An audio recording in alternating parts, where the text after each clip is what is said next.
ఓం నమ శివాయ. అందరికీ నమస్కారం అండి. ఈ 2025 సంవత్సరంలో కోటి రెట్ల ఫలితం ఇచ్చే కోటి సోమవారం ఎప్పుడు వచ్చింది, ఈ రోజు తిథివార నక్షత్రాలు, ఈ రోజు ఎవరిని పూజించాలి, పూజా సమయాలు ఏమిటి అనే విషయాలన్నీ కూడా క్లియర్ గా తెలుసుకుందామండి. అందుకని వీడియోని ఎక్కడ కూడా స్కిప్ చేయకుండా చివరి వరకు చూడండి. కార్తీక మాసంలో వచ్చే ప్రతి రోజు కూడా ఎంతో విశేషమైనది, పవిత్రమైనది. అయితే ఈ కార్తీక మాసంలో ముఖ్యంగా కార్తీక పౌర్ణమికి, క్షీరాబ్ది ద్వాదశి మరియు ఈ కోటి సోమవారానికి చాలా విశేషత అయితే ఉంది. కోటి సోమవారం రోజున ఏ చిన్న పని చేసినా, దానం చేసినా, పూజ చేసినా, వ్రతం చేసినా అవన్నీ కూడా కోటి రెట్ల ఫలితాన్ని ఇస్తాయి.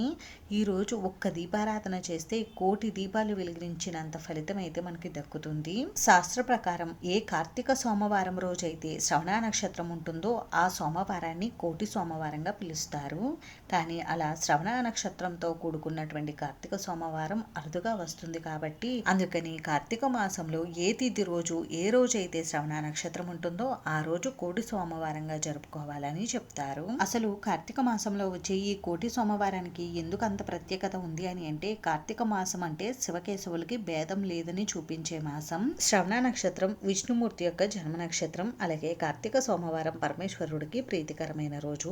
ఈ రెండిటి కలయికతో వచ్చినటువంటి ఈ రోజుని కోటి సోమవారంగా అయితే జరుపుకుంటాము. ఈ రోజు అంటే శివకేశవులకి ఎంతో ప్రీతికరమైన రోజు. అందుకే ఈ రోజుని కోటి సోమవారం అని పిలుస్తారు. అందుకనే ఈ రోజున ఎవరైతే శివకేశవులను పూజిస్తారో వారికి ఆ శివకేశవుల అనుగ్రహంతో సమస్త కోరికలు నెరవేరుతాయి. ఉదయం వేళల్లో విష్ణుమూర్తిని, ఇంకా సాయంత్రం ప్రదోష సమయంలో పరమేశ్వరుణ్ణి పూజిస్తే మంచి ఫలితాలు కలుగుతాయి. ఈ రోజు ఆచరించేటటువంటి పూజ, దానం, జపం కోటి రెట్ల ఫలితాన్ని ఇస్తుంది. కార్తీక మాసం నెల రోజులు ప్రతిరోజు పుణ్యకార్యాలు ఆచరించలేని వారు ఈ ఒక్క రోజు ఆచరించిన కోటి రెట్ల ఫలితం దక్కుతుంది. ఈ రోజు ఒక్కసారి దైవనామస్మరణ చేస్తే కోటి సార్లు దైవనామస్మరణ చేసిన ఫలితం దక్కుతుంది. మరి ఇన్ని విశేషాలతో కూడుకున్నటువంటి ఈ కోటి సోమవారం ఈ 2025 సంవత్సరంలో ఎప్పుడు వచ్చింది అని అంటే, స్వశేషి చాంద్రమాన శ్రీ విశ్వావసు నామ సంవత్సరం, దక్షిణాయనం, శరత్ ఋతువు, కార్తీక మాసం, శుక్లపక్షం, శ్రవణ నక్షత్రం ప్రారంభం, 2025 అక్టోబర్ 29 బుధవారం మధ్యాహ్నం 1:37 ప్రారంభమయ్యి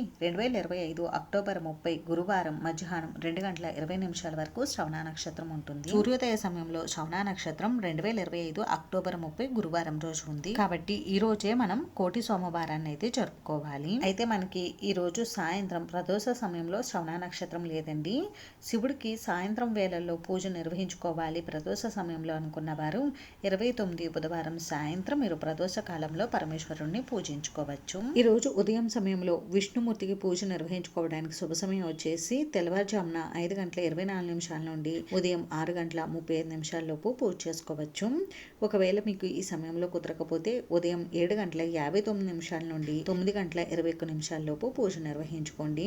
సాయంత్రం ప్రదోష సమయంలో పరమేశ్వరుడికి పూజ నిర్వహించుకోవాలనుకునేవారు అక్టోబర్ 29 బుధవారం రోజు పూజ టైమింగ్స్ వచ్చేసి సాయంత్రం 5:49 నుండి 7:01 లోపు మీరు పరమేశ్వరుడికి అభిషేకాది కార్యక్రమాలు నిర్వహించుకుని పూజ చేసుకోవచ్చు. ఇంక ఈ కోటి సోమవారం రోజున శివకేశవులను ఏ విధంగా పూజించాలి అనేది నేను మీకు నెక్స్ట్ వీడియోలో అయితే షేర్ చేస్తానండి. అంతేనండి, చూసారు కదా. ఈ వీడియో మీకు నచ్చితే ప్లీజ్ లైక్ చేసి, షేర్ చేసి, సబ్స్క్రైబ్ చేసుకోండి. Thanks for watching.